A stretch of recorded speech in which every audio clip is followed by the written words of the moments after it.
Welcome to the Book Hackers Podcast. I'm Cindy Minear. I'm Tammie Chrin, and we are the co-founders of the Book Hackers Club. If you're listening to this, you probably are a self-publisher who is ready to grow your business, and that's exactly why we're here. What is a book hacker, you ask? A book hacker is a self-publisher who is growing their business by creating books that provide value for their target audience while building a sustainable business. We'll cover marketing, branding, sales, and everything in between. If you're ready to fast-track the growth of your self-publishing business, you've come to the right place. Our goal is simple: to help you think and act like an entrepreneur. Every Thursday, we'll share tips and resources designed to help you master all aspects of your self-publishing business while having fun along the way. Ready? Let's start. Welcome to the Book Hackers Show. Today we will be talking about creating covers that sell. I'm Tammie Chrin. And I'm Cindy Minear. We're so glad to have you listening today. Tammie, people will judge your book by its cover. If it's not up to snuff with the other books in your niche, your book sales are going to suffer. Wah, wah. That is true. They will suffer. If your book cover is not, it's not up to snuff, it's really going to hurt your sales. So before you start to create the covers, you should really start looking at the top selling books in your niche. And how you would do that is do some searching on Amazon using the keywords for your books. Get a feel for the color palettes being used by the best-selling niches. It's picking out the colors that are going to really fit your niche. Like if they're children's books, it's going to be a brighter color, more primary colors. If it's more for a wedding, you're going to have more of a subdued color. So when you're in your niche, you're going to be looking at different colors and what really kind of stands out and what fits that niche. Do you agree, Cindy? Yeah, that's so important because if you go and look at, say, preschool activity niche, you're going to see lots of bright colors on those kind of covers. And like you say, if you're looking at the baby journal niche, you're going to see pastel colors. So it's very important that you try to stick with the main color palette that you see for the best-selling books in that niche, or your book's going to stand out and not in a good way. Right. And it doesn't mean you can't play around with colors. That's what's great about color palettes and color wheels. You can look at them and sort of maybe modify them a little bit. You'll stand out, but it's still conducive with the book niche that you're working in your cover. Exactly. And some of the other things I think you need to pay attention to when you're looking through these search results is the type of graphics that are being used and how they're being placed on the cover. For example, the wedding planner niche, you're going to see a lot of flowers and leaves on the covers. A lot of them are in little circles or in different edges of the book. But if you're looking at, let's say, the sleep journal niche, you're going to see lots of stars and moons. Right. Yeah, definitely. Those are things you're going to notice that stand out. And how do they work? Are they working well on the cover, or are they just overdone and you can't really tell what the book is about because the fonts aren't standing out? And by using the different font types, you want to make sure that they are standing out, but not overpowering as well. So this will give you an idea of which fonts are more appealing for your target audience. Yeah, that's important because sometimes different fonts are more appropriate for different niches. The cursive flowing font would be good for a wedding niche, but that's not going to be good for a preschool niche. So you want to be aware of your font and the type of font you're using and whether or not it really works with the niche that you're targeting. And I would say the size of the font, sometimes the font's too big or too small, so it makes it harder to read. Make sure your font size is big enough to read, but also small enough that it's not overpowering your book. That's correct. Yeah, definitely. One of the things you need to make sure is that you can actually read the text on the thumbnail size of your book. Because if you can't, people aren't really going to know what your book's about and they're not going to want to buy your book. Can you repeat that again too about the thumbnail? I want to make sure that that's clear for everybody. Sure, Tammie. The thumbnail, that's the size of your book cover that's going to show up in the search results when people are searching for books to buy. And so your little thumbnail is going to be next to all the other cover thumbnails.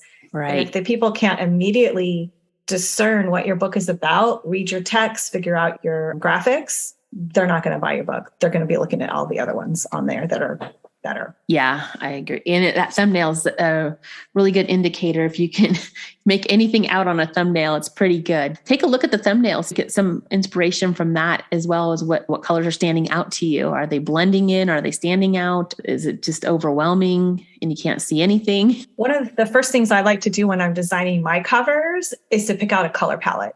So once I have an idea of the types of color palettes that work for my niche, I'm going to go and do a search on color palettes to find one that I like, that I'm going to use in my book for my cover. And then I'm going to try to figure out what graphics I want to use. I'm going to make sure that these graphics coordinate to the color palette that I picked for my book. I know I've seen some books that people didn't do that, where the graphics that they use kind of clashed from the rest of the colors in their book. And again, makes your book stand out, but not for the right reason. Exactly. Yeah. So this is very important to just get to know the color palettes, the color wheels. There's so many great things out there online that you can really do some research on colors that maybe match or the opposite that work together. You know, if you've ever been into a paint store or anything like that, you can see they have the paint palette cards. That's a great way to see the darkest color, but same in the same color family. So that's a good way. When you look online, it's the same way, a color wheel, and you'll be able to see those color palettes that are matching. And maybe you want it as dark or as light, but you can find it in the same color family. Yeah, I have this one. It's like an RGB color shade generator where you'll put in the one number and it will give you all these different shades of it. And Canva does the same thing where it'll start generating color palettes to use. And that's kind of fun too. You can, sometimes I don't always like what they pick, but I do get inspiration from it. And then I either can make it lighter or darker, depending on the colors that they sort of coordinated together. Yeah, there are also a lot of color palette generators out there too that you can use to help you come up with a palette once you pick one color. A lot of them, you need to have one color first before it will generate a whole palette for you. But once you have that, you can get yourself a nice color palette. It's fun. I like it. I get kind of stuck on the color palettes myself. I like them. I think they're fun. It's fun to see what colors come up. Yeah, I do too. I can spend hours just playing around with color palettes. Yeah. When you're adding color and then you're adding text, you just have to make sure they're complementary. That's probably the biggest thing. And when you've done your research on Amazon and you've looked at different books in your niche, you're going to get a sense of the same patterns over and over, and what type of fonts are used, what type of colors are used, what type of graphics are being used. And you can kind of tweak those a little bit to make it your own. Yeah, that's good advice. And also, when you put text on your cover, make sure it's easy to read and that it doesn't blend into your graphics. I've seen some covers where they throw up this busy graphic for the background and they throw the text on top of it and it just blends in and you can't read it. It gives you a headache. So one of the things you can do is put a shape behind your text to isolate it from the background, and that'll make your title and your text really pop and easy to read.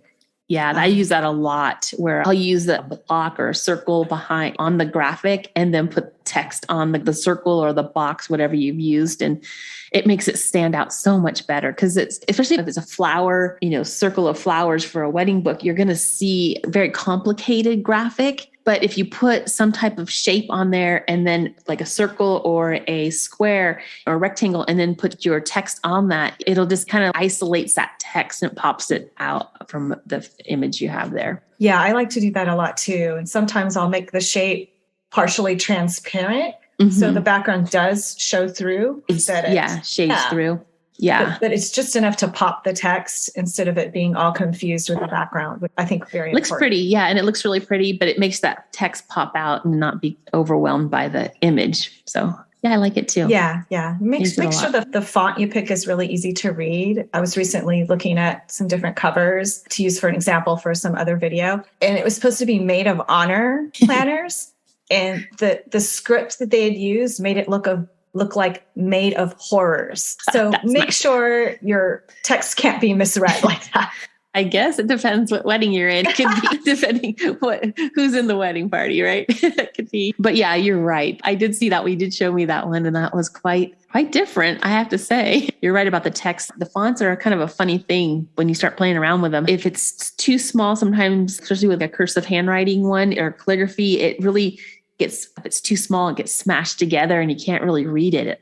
But then sometimes a bubble letter, if the bubble letters are too big, you can't read those either. But you can kind of play around with the size and you can see it. You usually can just see, well, that stands out much better, much clearer. Mm-hmm. And make sure the fonts you use go together and that they make sense. Just like colors can clash, fonts can clash too. That's a good point. Yeah, that's a good point. And sometimes I like to use the same font family again, but maybe it's a bolder or semi-bold font. Yeah, and if you have trouble with that, Canva has, if you click on their text option, have a whole bunch of sets of fonts that look really good together. So if you stick with their font combinations, you can't go wrong. You don't have to make this complicated. We're sounding like it's complicated. It doesn't have to be complicated, but you do have to do a little bit of research and do some homework. And once you get used to looking at all of this, you'll pick out things a lot quicker and kind of go, oh yeah, that worked last time. I don't need to do that again. So it gets faster and faster as you are more comfortable creating your covers. Yeah, that's very true. And I think the very last thing you want to do before you upload that cover to KDP is take your cover, shrink it down into a thumbnail size, pull up the best-selling books in your niche and look at your cover next to theirs and ask yourself honestly, is this as good as theirs? Would somebody want to click on mine versus any of theirs? Yeah. Because if yours isn't going to stack up well to the ones that are already up there, it's not going to serve your book well. Keep trying it until you get it to where it looks good next to the best-selling books. And sometimes that takes 3 or 4 different iterations till you get it right. And one suggestion I would have, and I know this helps me, is I'll make the cover, I'll look at everything, and I walk away from it for a little while. Sometimes coming back after I have looked at the cover or been working on some type of graphic for a while, if I just step away and come back, sometimes something stands out that I didn't even notice because I've been looking at it for so long, or I have someone else look at it and they point something else out. Like my friend Cindy here, she'll point out things that I didn't see, which is so helpful because sometimes you get looking at something for too long and it just sort of, you don't see it or you miss it. Cindy and I go back and forth with suggestions and it makes it a lot nicer. Sometimes she sees something I didn't see. Yeah, that's so true. It's helpful to take a step away. And it's also helpful to have a buddy like Tammie that you can bounce your work off of, because we bounce stuff back and forth and get input, and it's really helpful. I find it to be helpful too, because like I said, sometimes you're just working on it for too long, and sometimes you just have to step away or ask someone to look at it, and then they can point something out that you didn't see. So definitely do that. And don't worry if your cover is not that fabulous. Down the road, every time you do a cover, you're going to get better and better and better at it. And then maybe you might go back and look at some of the covers you did when you first started out and want to go redo them. And that's fine. You can redo them. That's one of the great things about KDP. You can always upload a new cover. Cindy, have you had any of those things happen to you with covers? Yes. I just recently redid one that I thought was not that great, even though it sold well.